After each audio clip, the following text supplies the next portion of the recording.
पता नहीं, कुछ लोगों को मैथ्स बहुत कठिन लगता है, कुछ को बहुत आसान लगता है, कुछ को बहुत इंटरेस्टिंग लगता है। लेकिन मैथ्स वाकई में बहुत आसान है और पढ़ना भी इसको सबसे मजेदार है। बिल्कुल भी बोरिंग नहीं है। देखिए मैथ्स में लेकिन 3 पिलर होते हैं। कॉन्सेप्ट, सबसे पहले आप जो भी चीज पढ़ रहे हैं उसकी डेप्थ में, उसकी गहराई में जाके कॉन्सेप्ट को समझो। कॉन्सेप्ट्स, पहले आप कॉन्सेप्ट को समझो। उसके बाद आप उस कॉन्सेप्ट पर बेस्ड सवालों की प्रैक्टिस करो, प्रैक्टिस करो। अब देखिए प्रैक्टिस हर बच्चे के लिए अलग अलग मायने रखती है। कोई बच्चा अगर बचपन से गणित में अच्छा है पढ़ने में, जिसका मैथ्स स्ट्रांग है, वो कम सवालों की प्रैक्टिस में भी काम चला लेगा। लेकिन कोई बच्चा बहुत वीक है, उसकी कैलकुलेशन भी बहुत वीक है, वो सवालों की स्पीड भी बहुत स्लो है, तो उसको एक ही टाइप के सवालों पे ज्यादा नंबर ऑफ क्वेश्चंस की प्रैक्टिस करनी पड़ेगी। लेकिन गणित में प्रॉब्लम यह है कि बार बार जो है चीजों को रिवाइज करना पड़ता है, बार बार भूल जाते हो। और तीसरा आता है मेरे प्यारे भाई यहां पर रिवीजन। अगर आप इन तीनों चीजों को अपने जीवन में उतार लो तो आपको मैथ सीखने से कोई नहीं रोक सकता। मैथ सीखने से कोई नहीं रोक सकता मेरे प्यारे भाई। ठीक है जी। जब हम गणित पढ़ा रहे हैं तो सारी की सारी चीजें कॉन्सेप्ट, कॉन्सेप्ट एक एक कॉन्सेप्ट हम आपको सिखाएंगे, एक एक कॉन्सेप्ट हम आपको सिखाएंगे। प्रॉब्लम यह है कि कॉन्सेप्ट्स में बहुत सारी चीजें होती हैं। क्या क्या होता है कॉन्सेप्ट के अंदर? कॉन्सेप्ट के अंदर मेरे प्यारे भी फिर शॉर्ट ट्रिक भी आ जाती है। Short trick, short trick, short trick. और आ जाता है मेरे प्यारे भाई फिर कैलकुलेशन आ जाता है। कैलकुलेशन, कैलकुलेशन, ये सारी चीजें कॉन्सेप्ट के अंदर ही आती हैं। प्रॉब्लम क्या है, आज के समय की जो जेन जेड जो आ रही है, कोरोना के बाद की जो जनसंख्या आ रही है, पॉपुलेशन, वो कॉन्सेप्ट पढ़ना ही नहीं चाहती, क्योंकि उसे कॉन्सेप्ट पढ़ना बहुत बोरिंग लगता है, क्योंकि उसके अंदर पेशेंस नहीं है एक बात को शांति से आधे घंटे, 40 मिनट, 1 घंटा बैठ के समझने का। वो क्या चाहती है? वो ये चाहती है कि मुझे बस टीचर ये आया है, मास्टर मेरे सामने जल्दी जल्दी ट्रिक बता दे और मैं ट्रिकों से गणित सीख जाऊं। मेरे भाई अगर पूरे गणित में 4000 टाइप के सवाल हैं, गणित में 4000 टाइप के सवाल हैं, और कितने सवालों की ट्रिक आप बना लोगे? 100 की, 200 की, बस इससे ज्यादा की तो नहीं बनेगी। यानी कि इतने सारे टाइप के सवाल अगर आपको करने हैं तो फिर वो उसके लिए आपको कॉन्सेप्ट पे ही जाना पड़ेगा मेरे भाई। अरे चाइनीज खाना रोज रोज अच्छा थोड़ा ना लगता है। अगर हफ्ते में एक दिन चाइनीज खाओगे बढ़िया लगेगा, लेकिन अगर आप डेली का चाइनीज खाओगे तो थूकने लगोगे एक हफ्ते बाद ही। ऐसे ही अगर आप हर चीज में केवल शॉर्ट ट्रिक के पीछे भागोगे तो आपका मैथ्स का जो पिलर है वो कमजोर हो जाएगा। तो असली जो चीज होती है वो कॉन्सेप्ट होती है। और कुछ सवाल ऐसे होते हैं जहां कॉन्सेप्ट को ही सिंपल करके हम शॉर्ट ट्रिक बना देते हैं। और तीसरी आती है कैलकुलेशन करने का तरीका, कैलकुलेशन टेक्निक। आजकल के जो बच्चे हैं वो केवल शॉर्ट ट्रिक और कैलकुलेशन के पीछे भागते, कॉन्सेप्ट पढ़ाना नहीं चाहते। और यही सबसे बड़ा कारण है कि हमारे देश के युवाओं का गणित कभी इतना खराब नहीं था जितना आज के टाइम पे है। आज के जो बच्चे हैं उनका गणित, कभी भारत देश में लोगों का इतना मैथमेटिक्स खराब नहीं था जितना आज के समय में, क्योंकि पेशेंस बहुत कम हो गया है ना चीजों को समझने का। इंस्टाग्राम आ गया, यूट्यूब पे आ गया, तो वहां पे ना सब चीज जल्दी जल्दी करना सिखाते हैं। इंस्टाग्राम पे 30 सेकंड में बच्चा सोचता है कि 25 सेकंड में कुछ ये कोई बात बोल दे तो हमें समझ में आ जाए, जबकि ऐसा नहीं है। गणित ऐसे नहीं सीखा जाता है, धीरे धीरे धीरे धीरे धीरे धीरे होने वाला प्रोसेस है। धीरे धीरे धीरे धीरे होने वाला प्रोसेस है। ठीक है प्यारे भाई। तो हमें सबसे ज्यादा इज्जत देनी है कॉन्सेप्ट को, सबसे ज्यादा इज्जत। उसके बाद कॉन्सेप्ट के अलावा अगर ट्रिक बनती है तो हम उसको पढ़ेंगे, और उसके बाद सबसे आखिर में आती है कैलकुलेशन। समझ में? ये सारा का सारा काम हम सिखाएंगे। ये पूरी की पूरी चीज एक बच्चे को सिखाना एक टीचर की जिम्मेदारी है, ये हम सिखाएंगे मेरे प्यारे भाई। ठीक है जी। आप हमारे साथ जुड़ो इस बैच में। तो जैसे रुपए पे लिखा होता है ना, 10 रुपए के नोट पे, मैं धारक को 10 रुपए अदा करने का वचन देता हूं, तो मैं भी आपको ये सारी चीज सिखाने का वचन देता हूं। ठीक है मेरे भाई। आप बोलोगे यस सर, हम आपकी बात को समझे। कॉन्सेप्ट को ही बेसिक कहते हैं मेरे भाई, लेकिन आज के जमाने में बच्चों ने बेसिक की परिभाषा को ही बिगाड़ दिया है। कॉन्सेप्ट ही बेसिक है। उसके बाद मेरे प्यारे भाई प्रैक्टिस। आप कितने भी कॉन्सेप्ट पढ़ लो, आप कितने ही फॉर्मूले याद कर लो, आप कितनी ही ट्रिक रट लो, आप कितनी ही कैलकुलेशन के तरीके क्यों ना सीख लो, जब तक आप प्रैक्टिस नहीं करेंगे सारी चीज बेकार है। प्रैक्टिस की जब बात आएगी मेरे प्यारे भाई, तो हम और आप दोनों मिलकर करेंगे मेरे भाई, इसमें दोनों का जो है सहयोग रहेगा। अब प्रैक्टिस क्या होती है मेरे भाई? प्रैक्टिस ये होती है कि जैसे सपोज हमने आपको एग्जाम्पल के लिए मान लेते हैं, मैंने आपको त्रिभुज का एरिया निकालने का कॉन्सेप्ट समझाया, त्रिभुज का एरिया निकालने का मैंने आपको कॉन्सेप्ट समझाया। अब जब मैंने आपको कॉन्सेप्ट समझाया और मैंने इस पे आपको 3 सवाल करा दिए, 1 2 3, तो ये आपकी प्रैक्टिस हो गई। अगर 3 सवाल ना करा के मैं आपको एक ही सवाल कराऊं तो ये आपकी कम प्रैक्टिस हुई। ठीक है बच्चे?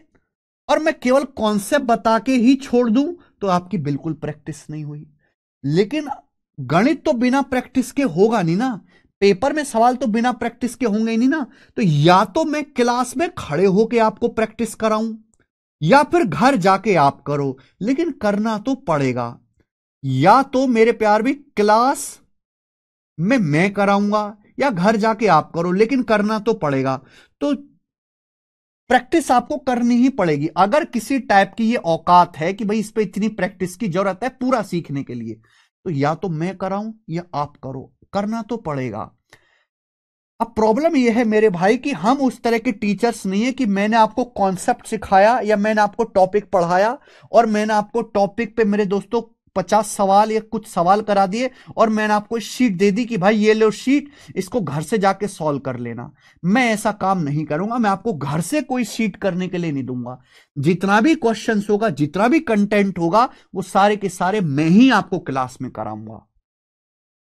तो आप ये बिल्कुल वहम हटा दीजिए मन से कि हम बाकी टीचर्स की पढ़ाने वाले हैं। बाकी टीचर जिस प्रकार से करते हैं कि भाई थोड़ा बहुत क्लास में पढ़ाया और बच्चे को शीट दे दी, बच्चे को शीट दे दी कि भाई ये जो शीट है इसको घर पे जाके पढ़ लीजिएगा, ओके, कर लीजिएगा।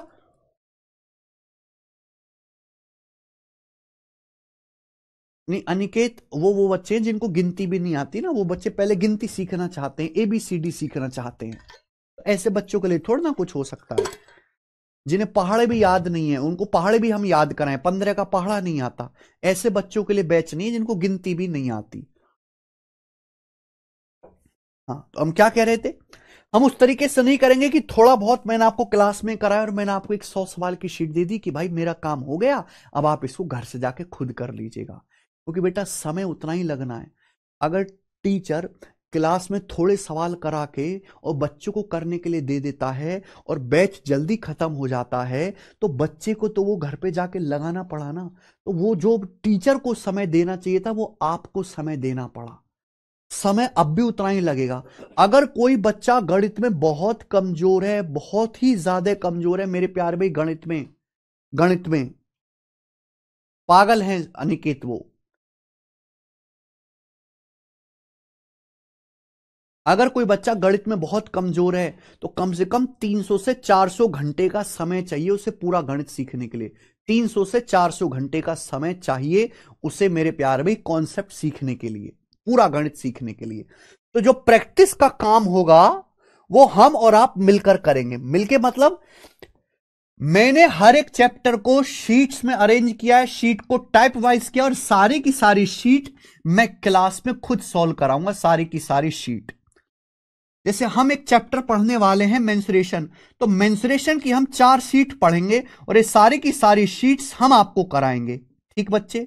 उसके बाद आपके पास समय होगा, चैप्टर खत्म हो जाने के बाद आपके पास एक प्रीवियस ईयर के क्वेश्चंस की किताब होनी चाहिए। आपके पास एक किताब होनी चाहिए जिसमें प्रीवियस ईयर के क्वेश्चंस लिखे हुए हों। या तो बच्चा किताब से प्रैक्टिस करेगा या पीडीएफ से प्रैक्टिस करेगा, लेकिन पीडीएफ से डाउनलोड करके मोबाइल से प्रैक्टिस करना उतना कंफर्टेबल नहीं है, आंखों में दर्द होता है और थोड़ी समय के बाद बच्चा बोर हो जाता है और वो बंद करके रख देता है या मोबाइल में कुछ और देखने लगता है। तो जितनी भी शीट होंगी मेरे प्यारे भाई, हर चैप्टर को मैंने शीट्स में डिवाइड किया, वो हम कराएंगे। उसके बाद PYQ की जितनी हो सके आप खुद प्रैक्टिस करनी है, खुद। बेटा गुरु चेला को कितना भी सिखा दे, जब तक चेला खुद रास्ते पे, अब एक टीचर जो है कितना भी अच्छा स्विमिंग करना सिखा दे, तैरना, जब तक आदमी खुद नदी में उतर के तैरना नहीं सीखेगा वो सही से तैरना नहीं सीख सकता, सही से। ठीक है जी। तो प्रीवियस ईयर के क्वेश्चंस के लिए आपके पास एक किताब होनी चाहिए या आपके पास पीडीएफ होनी चाहिए। मैं आपको दोनों रास्ते बता रहा हूं। जैसे आप एसएससी की तैयारी कर रहे हो मेरे भाई, ये एक किताब है एसएससी मैथ्स दी कंप्लीट कोचिंग। इसमें पिछले 5 साल के एसएससी का कोई भी पेपर हुआ है, सीजीएल का, सीएचएसएल का, सीपीओ का, एमटीएस का, सिलेक्शन पोस्ट का, exam wise, chapter wise, type wise question है। इस बुक में टाइप वाइज क्वेश्चंस हैं, एग्जाम वाइज क्वेश्चन है हर चैप्टर में। जैसे कि मेरे भाई ये किताब शुरू हुई, हमने सबसे पहले नंबर सिस्टम जैसे सपोज यहां पे डाला, तो पहले नंबर सिस्टम की थ्योरी लिखी हुई है शॉर्ट में, उसके बाद थ्योरी पे ये सवाल हैं, जैसे डिविजिबिलिटी रूल वाले सवाल पहले डाले हैं, फिर बाद में किसी और टाइप के सवाल हैं इस तरीके से, और सबसे आखिर में उनके सॉल्यूशन दिए हुए हैं। तो आप इस किताब को ऑर्डर करके ऑनलाइन फ्लिपकार्ट से मंगा लीजिएगा, सबसे बेस्ट रहेगा मेरे भाई। पीवाईक्यू की सेल्फ प्रैक्टिस आपको करनी है। अगर कोई बच्चा बहुत गरीब है ना, अक्सर बच्चे किताब लेने के मामले में गरीब हो जाते हैं, आप हमारे टेलीग्राम चैनल पे जाइएगा, टेलीग्राम पे सर्च करिएगा मैथ्स बाय गगन प्रताप, या हमारी कोई भी वीडियो खोल लीजिएगा, हर वीडियो के नीचे डिस्क्रिप्शन में आपको लिंक मिल जाएगा। जैसे मैं आपको बताता हूं, या तो आप प्रीवियस ईयर की बुक से करिए मेरे प्यारे भाई प्रैक्टिस, या जैसे सपोज इस टेलीग्राम चैनल पे कोई भी पेपर होता है, हर एक एग्जाम की हम प्रीवियस ईयर की पीडीएफ अपलोड करते हैं। जैसे अभी कुछ दिन पहले एसएससी जीडी का पेपर हुआ था, एसएससी जीडी का, तो जब एसएससी जीडी का पेपर हुआ तो हमने 4 सब्जेक्ट आते हैं, मैथ्स, रीजनिंग, हिंदी और जीएस। तो हमने मेरे प्यारे में ये देखी, जैसे जनरल अवेयरनेस है, जनरल अवेयरनेस की हिंदी में अलग, इंग्लिश में अलग, जितने भी सवाल पूछे गए थे उनकी chapter wise, chapter wise PDF है, टॉपिक वाइज पीडीएफ बना के हिंदी में अलग, इंग्लिश में अलग यहां पे अपलोड करा दी है। हम केवल मैथ की नहीं, मैथ के अलावा भी अगर कोई सब्जेक्ट है, इंग्लिश हो, रीजनिंग हो, सबकी पीडीएफ अपलोड कराते हैं। ये रीजनिंग है, रीजनिंग की हिंदी में अलग, इंग्लिश में अलग पीडीएफ हमने अपलोड करा दी है बना के। ये रीजनिंग है मेरे प्यारे भाई। इसके बाद ये आपकी जनरल हिंदी है, हिंदी की इंग्लिश में अलग, हिंदी में अलग पीडीएफ डाउनलोड करा दी है। आप यहां पे मैथ्स भी देखिएगा, एसएससी जीडी 2025 में जितने भी मैथ्स के क्वेश्चन आए थे, हिंदी में अलग, इंग्लिश में अलग, पीडीएफ डाउनलोड बना के, टाइप करवा के, टॉपिक वाइज जो है हमने यहां पे अपलोड करा दी है। तो 2 रास्ते हैं। अगर आपको प्रीवियस ईयर के क्वेश्चंस की प्रैक्टिस करनी है तो या तो पीडीएफ से होगी या मेरे प्यारे भाई बुक से होगी। पीडीएफ से करना थोड़ा बोरिंग है मेरे प्यारे भाई, और बहुत अगर आदमी स्ट्रांग होगा मेंटली तो ही कर पाएगा, क्योंकि आप पीडीएफ को डाउनलोड करो, हर एक एग्जाम की जिसकी भी आप तैयारी कर रहे हो उसकी पीडीएफ डाउनलोड करो, लैपटॉप में सेव करो, मोबाइल में सेव करो, ओपन करो, फिर प्रैक्टिस करो, तब चलेगा। आप यहां पे सीधा सर्च वाला ऑप्शन आ रहा है, जिस भी एग्जाम की आपको पीडीएफ देखनी है, जिस भी एग्जाम की, बस यहां पे सिंपल सर्च कर लीजिएगा, उसकी पीडीएफ जो है ओपन होके आ जाएगी। ठीक है ना, उसकी पीडीएफ जो है सिंपल सी ओपन होके आ जाएगी। ठीक है, सर्च कर लीजिएगा या नोट्स वाले सेक्शन में चले जाना। ये काम हुआ। तो 2 चीजें हमने आपको बताई। ठीक है, लेकिन बेटर यही होगा क्योंकि पीडीएफ कोई इतना मेरे प्यारे भाई बच्चा सीरियस नहीं है कि वो पीडीएफ डाउनलोड करके एक एक सवाल को वहां से कर पाए। ठीक है जी। अच्छा, इसके बाद आता है मेरे प्यारे भाई यहां पर रिवीजन आपको खुद करना है। ये रिवीजन कोई टीचर नहीं करवाता। अगर कोई टीचर ये कह रहा है ना कि भैया मैं आपका रिवीजन भी मैं ही कराऊंगा, तो यानी कि वो ये है कि आपको तलवार सिखाने की बजाय वो आपको सुई चलाना सिखा रहा है, ऐसा टीचर है। पर रिवीजन आपको खुद करना होगा कि जैसे जैसे आप सिलेबस में आगे बढ़ोगे वैसे वैसे पुरानी चीज भूलते जाओगे। तो इसके लिए आपको पीछे का रिवीजन करना। रिवीजन कैसे होगा कि जैसे भी जो भी हम क्लास में पढ़ा रहे हैं, क्लास में आने से पहले 10 मिनट पढ़ के आओ, क्लास खत्म होने के बाद 10 मिनट पढ़ो। वीकेंड पे सैटरडे संडे 2 दिन की छुट्टी होती है, तो 2 दिन की छुट्टी में जो भी पूरे वीक में पढ़ाया गया 5 दिन में, उसका रिवीजन करिए, उसका रिवीजन करिए। जब भी कोई चैप्टर होता है, चैप्टर खत्म होने के बाद रिवीजन करिए। सर बुक हिंदी में है या इंग्लिश में? ये प्रैक्टिस बुक है, क्वेश्चंस के प्रैक्टिस की सॉल्यूशन के साथ दोनों में। हिंदी वाला वर्जन अलग है, यहां लिखा हुआ है हिंदी में, तो जो रेड कलर की है इसमें केवल हिंदी में क्वेश्चंस लिखे हुए हैं। बाइलिंगुअल करेंगे तो बहुत मोटी हो जाएगी। और ये बुक है जो बच्चे इंग्लिश में प्रैक्टिस के लिए कंफर्टेबल है, ये इंग्लिश में है, ये इंग्लिश में है बच्चे। ठीक है भाई, हमेशा एक साल पहले से तैयारी शुरू की जाती है। अब जो बच्चे ग्रेजुएट होके आएंगे, अब जो बच्चे ग्रेजुएट होकर आएंगे मार्च में अप्रैल में, सारे कॉलेज के पेपर हो जाते हैं, 10th 12th बोर्ड के रिजल्ट आ जाते हैं। अब जो बच्चे ग्रेजुएशन करके आएंगे वो 2025 को टारगेट करके नहीं पढ़ाई करेंगे, 2026 को टारगेट करके पढ़ाई करेंगे। अगर आप इस साल पढ़ोगे तो पहले आप सिलेबस खत्म करोगे, रिवीजन करोगे, प्रैक्टिस करोगे, मॉक टेस्ट लगाओगे, तो इस सारे प्रोसेस में 10-11 महीने का टाइम लगता है। तो आपको 2026 को मेरे प्यारे भाई टारगेट करना है। एनटीपीसी का पेपर 40 दिन में है। अरे 40 दिन में आप कैसे पढ़ लोगे? ये सब कैसे बच्चे हैं? एक बार वो टॉपिक जो उनका जरा वो लगाना केशव, पीपीटी जो टॉपिक है, टॉपिक्स के नाम मैथ्स के।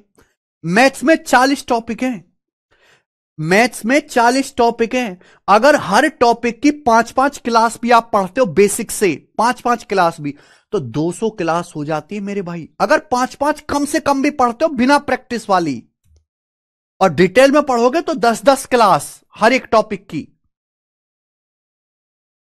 ये आपका कंप्लीट सिलेबस है बच्चे, ये आपका कंप्लीट सिलेबस है अर्थमेटिक मैथ और एडवांस मैथ का। इतना लंबा चौड़ा आपका ये सिलेबस है।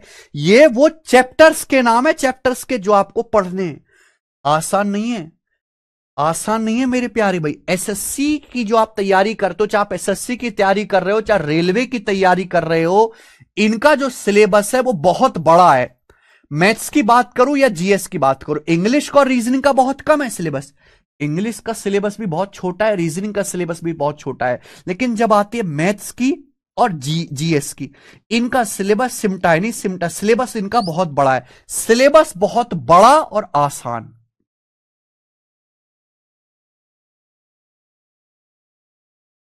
सिलेबस बहुत बड़ा है लेकिन आसान है।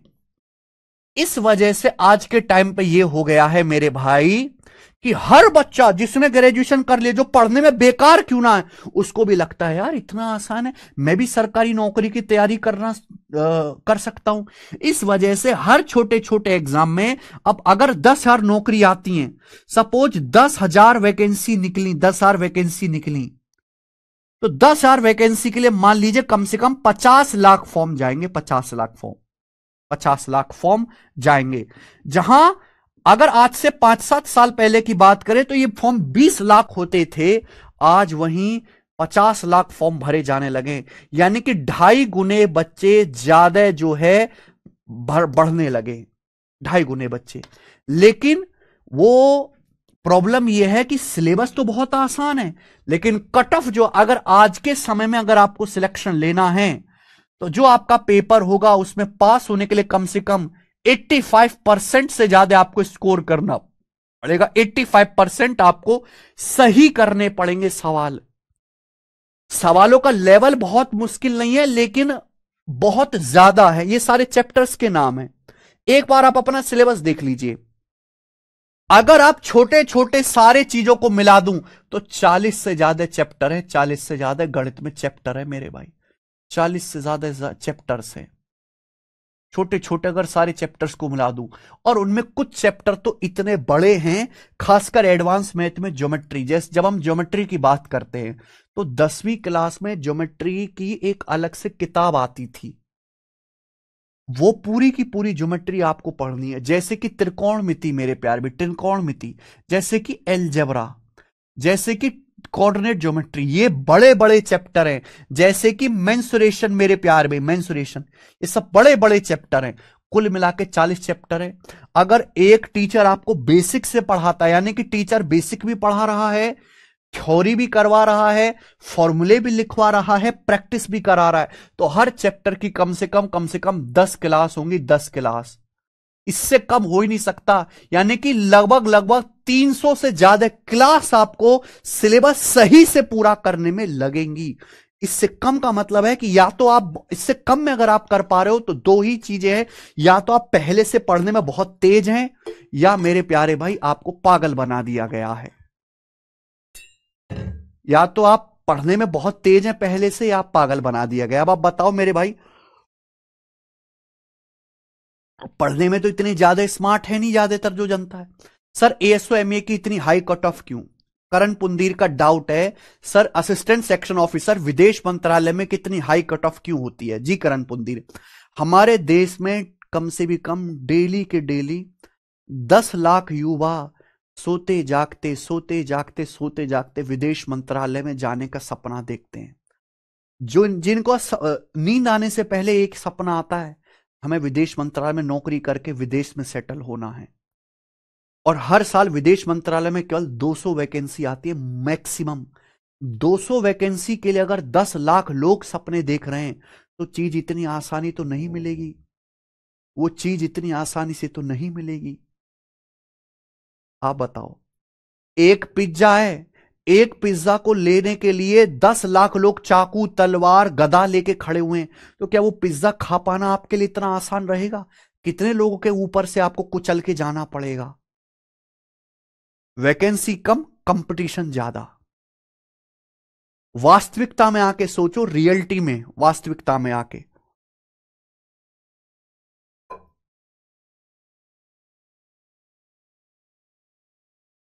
ठीक है जी। तो हमारे यहां पे दो चीजें हैं, एक परसेंटेज है और सॉरी ये अर्थमेटिक मैथ है, एडवांस मैथ है। हम जो आपकी क्लास करेंगे, 2 टाइम स्लॉट पे आपकी क्लास होंगी, 2 टाइम स्लॉट पे सवा सवा घंटे की या लगभग 1.5 घंटे की 2 क्लास होंगी। एक टाइम स्लॉट में मैं अर्थमेटिक मैथ पढ़ाऊंगा, एक टाइम स्लॉट पे मैं ये वाला एडवांस मैथ पढ़ाऊंगा। इन दोनों का आपस में कोई बहुत ज्यादा रिलेशन नहीं है। एडवांस मैथ बिल्कुल अलग है, अर्थमेटिक मैथ बिल्कुल अलग है। कुछ लोगों को लगता है ये बेसिक मैथ है, ये हाई लेवल मैथ है, ऐसा कुछ भी नहीं है। हर ये एडवांस मैथ अलग है, इसका पढ़ने का तरीका अलग है, अर्थमेटिक मैथ का पढ़ने का तरीका अलग है मेरे भाई। अगर आपको एसएससी जैसा पेपर क्लियर करना है, एसएससी का, सीडीएस का, इवन रेलवे में एनटीपीसी ग्रुप डी का, तो आज के समय में सिनारियो ऐसा है कि 50% वेटेज अर्थमेटिक का है और 50% वेटेज एडवांस मैथ का है। केवल पुलिस और कांस्टेबल ही ऐसे पेपर है, केवल पुलिस, कांस्टेबल और बैंकिंग, यही एग्जाम ऐसे हैं जिनमें केवल अर्थमेटिक मैथ आता है, एडवांस मैथ नहीं आता है। ठीक है।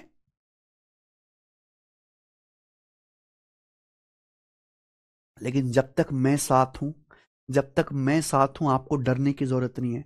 मैंने ऐसे ऐसे बच्चों को गणित सिखाया है ना मेरे भाई, जिन्हें यह भी नहीं पता था कि लाभ हानि, प्रॉफिट लॉस क्या होता है, जिन्हें यह भी नहीं पता था कि साइन थीटा कॉस थीटा क्या होता है, जिन्हें पक्षांतर करना नहीं आता था, जिन्हें स्क्वायर नहीं करना आता था, जिन्हें सही से जोड़ घटाना नहीं आता था, ऐसे ऐसे बच्चों को मैंने गणित सिखाया है। लेकिन प्रॉब्लम क्या है आज के समय कि ये चीज है ना कि हम 70 घंटे में गणित पूरा कर लेंगे, हम 80 घंटे में पूरा गणित सीख जाएंगे। बिल्कुल है ऐसे बच्चे तो 70 घंटे 80 घंटे में गणित सीख सकते हैं, लेकिन उसके लिए बच्चा ऑलरेडी बहुत टैलेंटेड, बहुत स्मार्ट, बहुत अच्छी स्कूलिंग, बहुत अच्छी एजुकेशन वाला होना चाहिए। हर नहीं है बेटा बच्चा ऐसा। बच्चे ने अपने दिमाग में बहुत सारी गलत चीजें पाल ली हैं। कमजोर बालक भी, जिसने कभी जिंदगी में गणित नहीं पढ़ा, जिसे कोई बेसिक नहीं आता, जिसे कोई फॉर्मूला नहीं आता, जिसकी कैलकुलेशन मजबूत नहीं है, जिसे कुछ जानकारी नहीं है गणित सब्जेक्ट के बारे में, वो भी यही उम्मीद कर रहा है कि मैं तो थोड़ा बहुत पढ़ के गणित के सवाल करना सीख जाऊंगा, जबकि नहीं होगा मेरे भाई।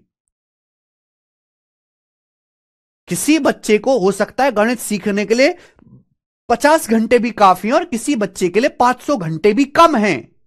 वो हर बच्चे की कैपेबिलिटी अलग अलग है, सबको एक तराजू में नहीं तोला जा सकता। पर मैं हर बच्चे को बहुत ही कमजोर, पढ़ाई में बेकार और गणित में जीरो और गधा मान के पढ़ाता हूं। तो मैं हर एक बच्चे को गणित में गधा मान के ट्रीट करूंगा, जिससे किसी के साथ कोई भेदभाव ना हो। अगर किसी को लगता है कि मैं बहुत स्लो पढ़ाता हूं, मेरी नंबर ऑफ क्लासेस बहुत ज्यादा होती है, मैं बहुत स्लो, बहुत धीरे धीरे पढ़ाता हूं, वो बच्चा लाइव क्लास अटेंड ना करे, वो रिकॉर्डेड क्लास देखे 2x की स्पीड में। मैं इतना स्लो पढ़ाता हूं मेरे भाई, इतना धीरे धीरे करके बच्चे, हर एक कमजोर बच्चे को ध्यान में रख के पढ़ाऊंगा कि अगर आप जो है 2x की स्पीड में देखोगे क्लास, तो भी आपको समझ आएगी अगर आप पढ़ाई में अच्छे हैं। ठीक है। मेंसुरेशन एडवांस मैथ का अकेला ऐसा चैप्टर है, एडवांस मैथ का, जो हर एक एग्जाम में आता है। पुलिस और कांस्टेबल के पेपर में एडवांस मैथ जैसे त्रिकोणमिति, एलजेब्रा, ज्योमेट्री नहीं आता, लेकिन मेंसुरेशन कांस्टेबल के पेपर में भी आता है। बैंकिंग के पेपर में भी एडवांस मैथ जैसे त्रिकोणमिति, एलजेब्रा नहीं आता, लेकिन बैंकिंग के पेपर में भी मेंसुरेशन आता है। मेंसुरेशन ही एडवांस मैथ का अकेला ऐसा टॉपिक है जो हर एक एग्जाम में आता है। अगर किसी एग्जाम के सिलेबस में मेंसुरेशन नहीं भी लिखा हुआ है तो भी मेंसुरेशन के सवाल एडवांस उस पेपर में आएंगे। आगे समझ में बच्चों, अगर किसी एग्जाम के सिलेबस में एडवांस मैथ नहीं लिखा हुआ है तो भी एडवांस मैथ के सवाल जो है मेरे प्यारे भाई, इसी मेंसुरेशन के सवाल जो है आएंगे। मेंसुरेशन के सवाल, जैसे एमटीएस का पेपर है मल्टीटास्किंग, 10वीं पास बच्चों के लिए होता है, उसमें केवल अर्थमेटिक मैथ पूछा जाता है, लेकिन अर्थमेटिक मैथ के अलावा उसमें एडवांस मैथ, मेंसुरेशन के भी क्वेश्चंस आते हैं। अरे निकेत, लो उस पर ध्यान मत दिया करो भाई। कुछ बच्चे बेसिक से नहीं, केवल बेसिक ही पढ़ना चाहते हैं, यह समस्या है हमारे देश में। कुछ बच्चे बेसिक से नहीं पढ़ना चाहते, वो केवल बेसिक ही पढ़ना चाहते हैं, केवल बेसिक ही। बेसिक से आगे भी चीजें होती हैं बेटा, वहां नहीं पहुंचता बच्चा, हम वहां पहुंचाते हैं, वहां हालत खराब हो जाती है। भाई इंसान की बेसिक जरूरत है क्या? रोटी, कपड़ा और मकान। या रोटी, कपड़ा और मकान के लिए क्या दुनिया में आए हो?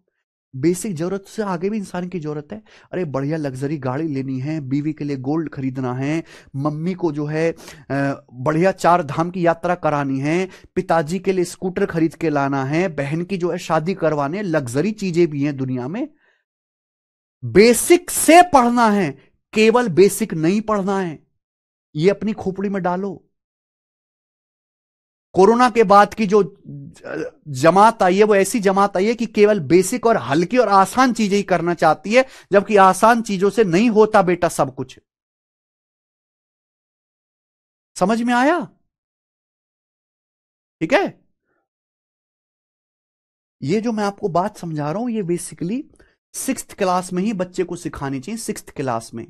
लेकिन हमारे देश का एजुकेशन सिस्टम इतना खराब है, 6th क्लास में ही बच्चे को सिखानी चाहिए कि फिगर्स क्या होती है। अभी हमारा बच्चा है विराज, मेरा बेटा, वो स्कूल में जा रहा है, वो अभी नर्सरी में भी नहीं आया, वो समझता है इस चीज को, वो समझता है मेरे भाई, उसको बताया गया स्कूल में, क्योंकि यहाँ एजुकेशन अच्छी है।